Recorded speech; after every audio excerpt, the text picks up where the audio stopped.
भारत विविधताओं का देश, एक ऐसा स्थान जहां संस्कृति, आस्था एवं धर्म की जड़ें हजारों साल पुरानी हैं और इन्हीं आस्थाओं का सबसे बड़ा उत्सव है महाकुंभ। महाकुंभ का सबसे बड़ा आकर्षण है शाही स्नान। यह वह समय है जब विभिन्न अखाड़ों के साधु संत भव्य जुलूस के साथ पवित्र नदियों में स्नान के लिए आते हैं। इसके अलावा महाकुंभ में आध्यात्मिक प्रवचन, योग शिविर और धार्मिक चर्चा भी होती है। यह सब मिलकर इसे एक आध्यात्मिक पर्व एवं सांस्कृतिक उत्सव बनाते हैं। महाकुंभ सिर्फ एक मेला ही नहीं, सिर्फ भारत भर में ही नहीं बल्कि समूची दुनिया में मानवता का सबसे बड़ा धार्मिक एवं आध्यात्मिक आयोजन है। हर 12 साल में आयोजित होने वाला यह ऐतिहासिक पर्व 4 स्थानों उज्जैन, नासिक, हरिद्वार एवं प्रयागराज में होता है। महाकुंभ का महत्व हिंदू धर्म में अत्यंत गहरा है। ऐसा माना जाता है कि महाकुंभ के दौरान पवित्र नदियों में स्नान करने से सारे पाप धुल जाते हैं एवं मोक्ष की प्राप्ति होती है। प्रयागराज, जिसे प्राचीन समय में प्रयाग कहा जाता था, हमेशा से भारतीय संस्कृति एवं धर्म का केंद्र रहा है। गंगा, यमुना और सरस्वती, इन 3 नदियों के संगम के कारण इसकी महत्ता और बढ़ जाती है। इसीलिए इसे तीर्थों का राजा प्रयागराज भी कहते हैं। महाकुंभ का इतिहास जुड़ा है समुद्र मंथन से। देवताओं और राक्षसों ने मिलकर अमृत की प्राप्ति के लिए समुद्र मथा। जब अमृत निकला तो उसे लेकर दोनों के मध्य संघर्ष हो गया। इस दौरान अमृत की 4 बूंदें पृथ्वी के 4 स्थानों पर गिरी,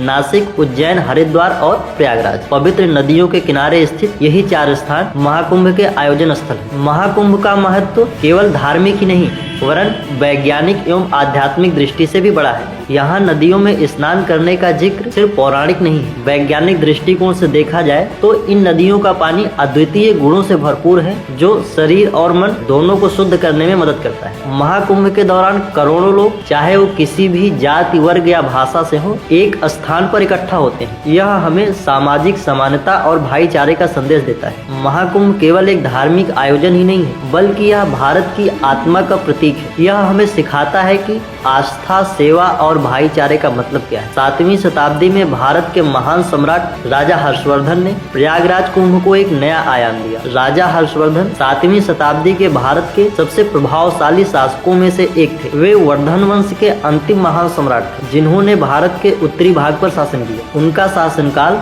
धर्म, कला और साहित्य के लिए स्वर्णिम काल रहा है। चीनी यात्री हुएन सांग के अनुसार सम्राट हर्षवर्धन हर 6 साल में प्रयागराज आते थे और कुंभ के दौरान अपनी पूरी संपत्ति दान कर देते थे, यहाँ तक कि राज्य के गहने भी। हर्षवर्धन ने कुंभ मेले को धार्मिक आयोजन के साथ साथ मानवता की सेवा और समाज कल्याण का मंच बनाया। उन्होंने लाखों तीर्थ यात्रियों को भोजन, वस्त्र एवं धन उपलब्ध कराया। उनकी उदारता और आस्था ने कुंभ को एक वैश्विक पहचान दिलाई। सम्राट हर्षवर्धन द्वारा शुरू की गई यह परंपरा आज भी जारी है। प्रयागराज महाकुंभ, जो हर 12 साल में आयोजित होता है, दुनिया का सबसे बड़ा धार्मिक आयोजन बन चुका है, जहाँ करोड़ों श्रद्धालु न केवल भारत से बल्कि दुनिया भर से आते हैं। 2025 में प्रयागराज महाकुंभ इतिहास और परंपरा का यह महापर्व और भी भव्यता के साथ आयोजित हो रहा है। ज्योतिषीय गणनाओं के अनुसार यह महापर्व तब होता है जब सूर्य एवं बृहस्पति विशिष्ट राशियों में होते हैं। इस बार यह शुभ संयोग और भी पवित्र माना जा रहा है। महाकुंभ 2025 केवल धार्मिक आयोजन न होकर बल्कि विकास, निवेश और राजस्व के एक अभूतपूर्व अवसर के रूप में उभरा है। प्रयागराज प्रशासन इस विशाल महापर्व को सफल बनाने के लिए कई योजनाओं एवं रणनीतियों पर काम कर रहा है। सबसे ज्यादा जोर बुनियादी ढांचे के विकास पर है। करीब 15,000 करोड़ की परियोजनाओं से पूरे प्रयागराज शहर को संवारा जा चुका है। इनर रिंग रोड, 6 लेन पुल, भरद्वाज मुनि विमानन केंद्र, हनुमान मंदिर कॉरिडोर, त्रिवेणी बांध रोपवे परियोजना और पहली बार बन रहे 7 पक्के घाटों के साथ आप संगम समेत पूरे प्रयागराज को बदला हुआ पाएंगे।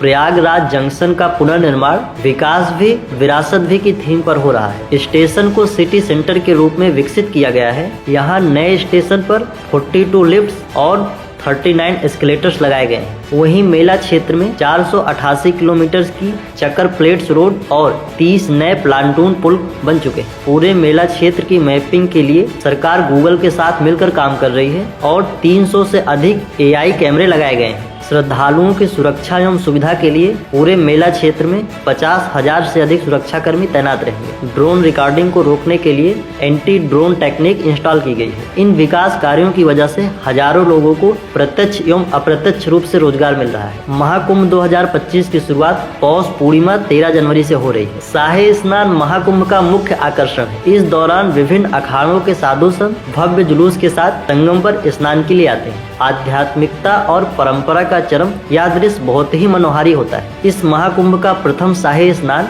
मकर संक्रांति यानी 14 जनवरी को है। द्वितीय शाही स्नान 29 जनवरी मौनी अमावस्या को है एवं तृतीय शाही स्नान 3 फरवरी वसंत पंचमी को है। अन्य महत्वपूर्ण स्नान तिथियां माघी पूर्णिमा 12 फरवरी एवं महाशिवरात्रि 26 फरवरी। इन तिथियों में संगम में स्नान करने से विशेष पुण्य की प्राप्ति होती है। महाकुंभ मेले का समापन 25 फरवरी 2025 को महाशिवरात्रि के दिन होगा। उम्मीद है कि इस महाकुंभ में देश दुनिया से 45 करोड़ से अधिक श्रद्धालु आएंगे। यह संख्या ही इस महापर्व के भव्यता एवं विशालता को दिखाती है। 1.5 महीने तक चलने वाले इस विशाल महापर्व में दुनिया के कई देश की जनसंख्या से अधिक तीर्थयात्री इसमें सम्मिलित हो रहे हैं और यह सिर्फ अनुमान है। वास्तविकता में यह संख्या और भी अधिक हो सकती है। प्रयागराज महाकुंभ 2025 सिर्फ एक आयोजन नहीं बल्कि आस्था, इतिहास और परंपरा का महासंगम है। राजा हर्षवर्धन की विरासत और कुंभ की पौराणिकता इसे और भी विशेष बनाती है। आप महाकुंभ के किस शाही स्नान में आने की योजना बना रहे हैं? कमेंट में जरूर बताएं। जय गंगे मैया,